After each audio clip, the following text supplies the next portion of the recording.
Algerian Tractors Company. Algerian Tractors Company ATC SPA is a joint venture company specialized in the development of agricultural machinery.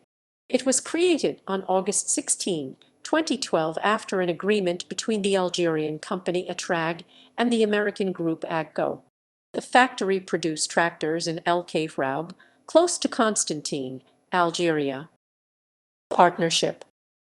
Etrag concluded an industrial and commercial partnership with AGCO, world leader in the manufacture of agricultural machinery. They created on 16 August 2012 a joint venture called Algerian Tractors Company ATC SPA.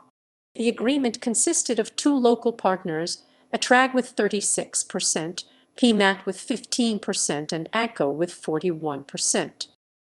Products. The factory is producing one Etrag tractor and several Massey Ferguson tractors. Etrag models: Certa C6000, 807 Tux for 68 CV. Massey Ferguson models: MF 425 Tux for and forks for 55 CV, MF 440 extra forks for 82 CV, 2 CV, MF 7150 forks for 150 CV.